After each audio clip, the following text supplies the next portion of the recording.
ஒருவன் தன்னுடைய தொழிலில் படுதோல்வியடைந்த நிலையில் தான் நடந்து வந்த வழியில் தெருமுனையில் போவோர் வருவோரை மிகுந்த மனவேதனையுடன் பார்த்து கொண்டிருந்தான். அப்பொழுது எதிரில் உள்ள குப்பை தொட்டியில் ஒருவர் தனக்கு தேவையான பழைய பேப்பரை எடுத்து சாக்கில் நிரப்பி சென்றார். சிறிது நேரத்தில் இன்னொரு நபர் அதே குப்பை தொட்டியில் தனக்கு தேவையான பாட்டில்களை நிரப்பி எடுத்து சென்றார். மீண்டும் ஒருவர் தனக்கு தேவையான பழைய பிளாஸ்டிக் தட்டு பேப்பரை எடுத்து சாக்கில் நிரப்பி சென்றார். அதன் பின் ஒரு நாய் வந்து எச்சில் நிலையில் இருந்த சாப்பாட்டை சாப்பிட்டு சென்றது. கடைசியாக வந்த ஒரு பசு குப்பையில் கிடந்த பச்சிலையை சாப்பிட்டு தன் பசியை போக்கிக் கொண்டது.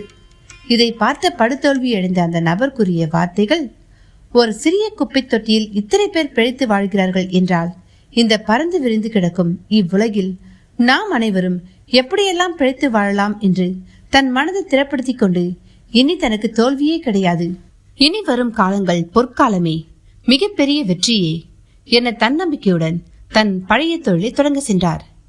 என நண்பர்களே, இந்த குட்டி கதையை கேட்டீங்களா? இந்த கதையை பத்தி நீங்க என்ன நினைக்கிறீங்கன்னு சொல்லிட்டு கமெண்ட் பாக்ஸ்ல கமெண்ட் பண்ணுங்க.